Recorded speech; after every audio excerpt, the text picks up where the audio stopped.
言ったはずだぞ。二度はないと。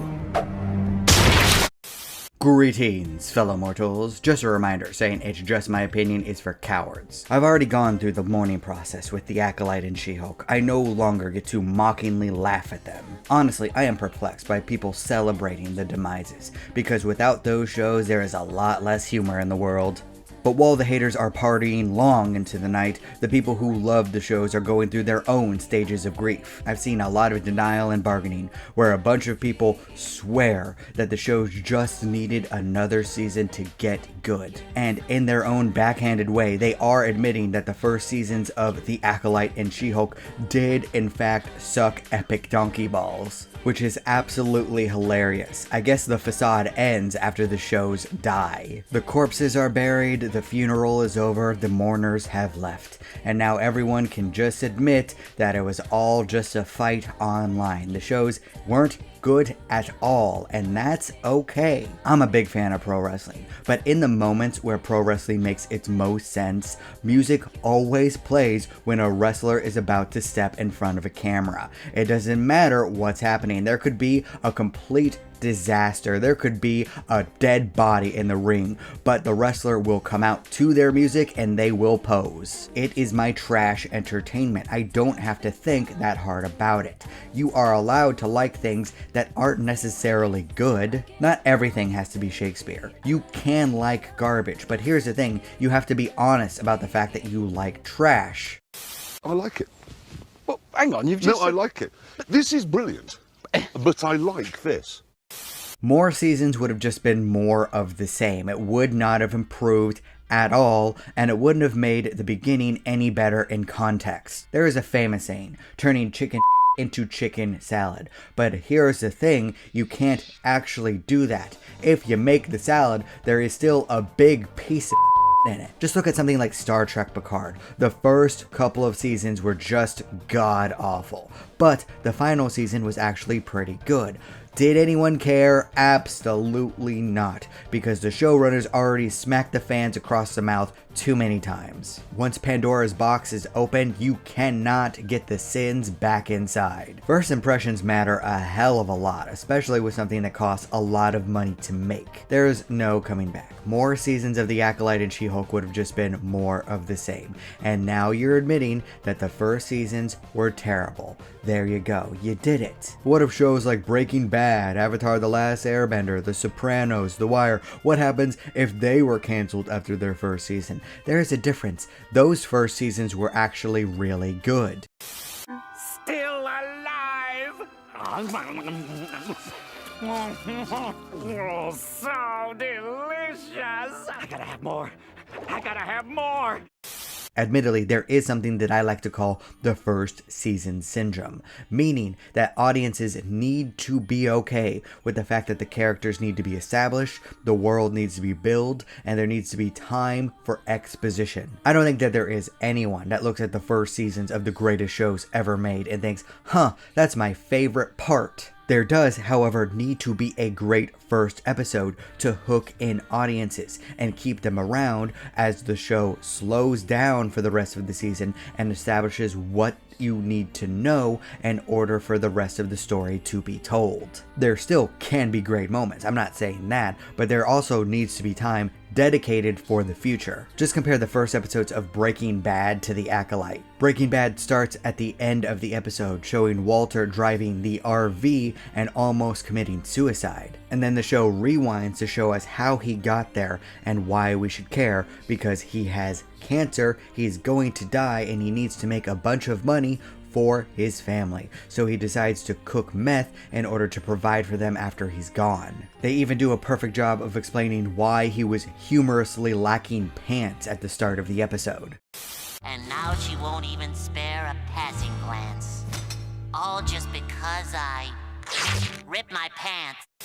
You were invested after that, especially to see what they were going to do with the drug dealers that survived being poisoned. Meanwhile, in The Acolyte, they revealed that the killer was in fact the main character's twin, and apparently in the Star Wars universe there aren't a whole lot of black women who have braids. Meanwhile, there is apparently some sort of secret horror that the Jedi committed, even though the Force hasn't turned against them. Don't forget, the Force is a binary morality system. You're either on the light side or you're on the dark side, and there's no in between.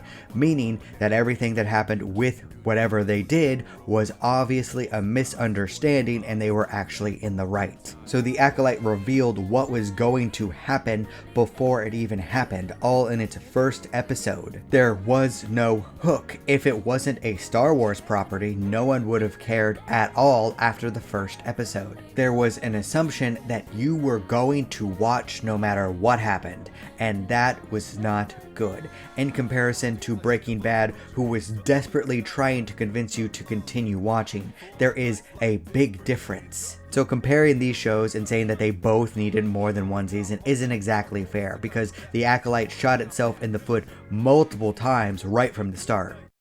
No, I changed my mind. I didn't want to do it. Come on, we had a deal.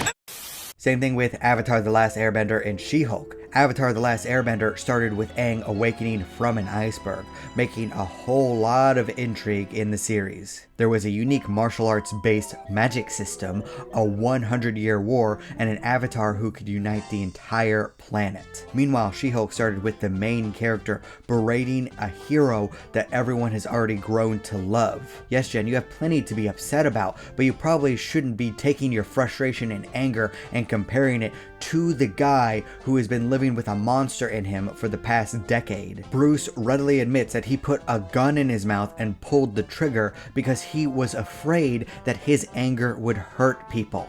I think there are levels to this, and maybe you shouldn't be demeaning the character that people love. It might have turned around if Jen admitted that she was wrong, but she didn't. In the end, she was in fact better at Bruce than everything, so there you go, that's a great start. Compare this to Avatar, where everyone hyped up Aang as the best thing to ever happen, and he was completely uncomfortable with all of that, setting up an interesting dynamic where he didn't want his destiny. But Aang had to do it because the entire world was relying on this 12-year-old to save them. Meanwhile, Jen had all of her problems solved by the first episode. Perhaps it's not a completely fair comparison because She-Hulk is a pure comedy, but there are plenty of people comparing She-Hulk to Breaking Bad, The Wire, The Sopranos, so there you go, I didn't start it. Okay, that's it. Jerry, please think about this. If you fight this guy, I'm either an asshole for not helping or an asshole for helping.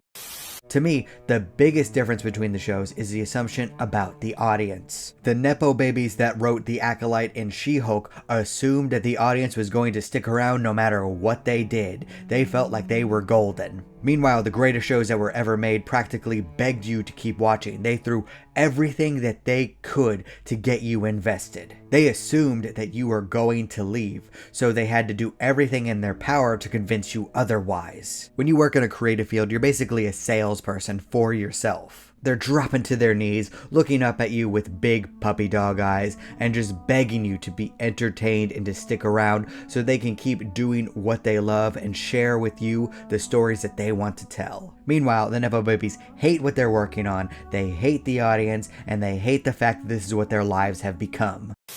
I hate my life. I hate your life too, dude.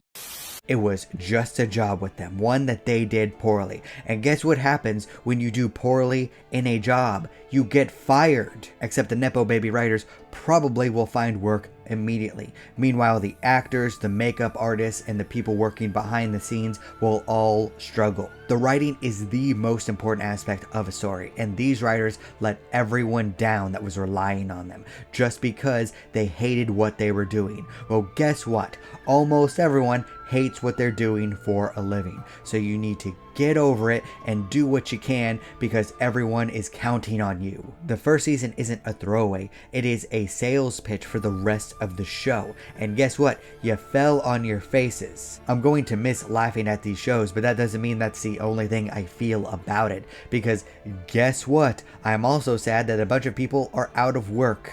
People can feel and care about multiple things at once. I have no strong feelings one way or the other.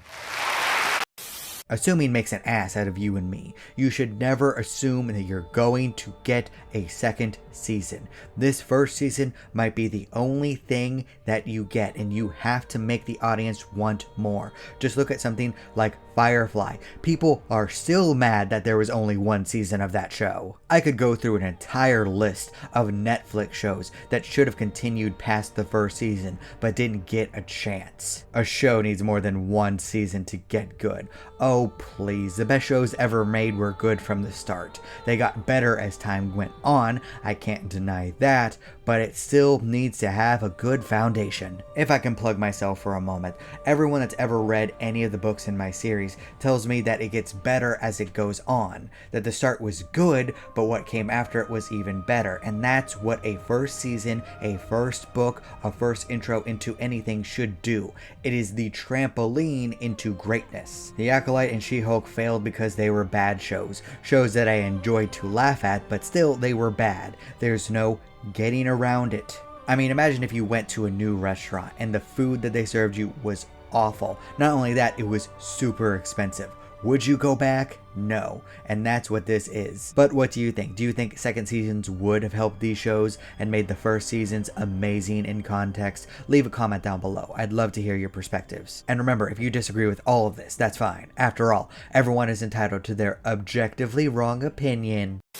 This is worthless. It's less than worthless, my boy. Thank you all so much for watching. You're still here? Good night, everybody. Thank you. You bye. Boom. Do not despair.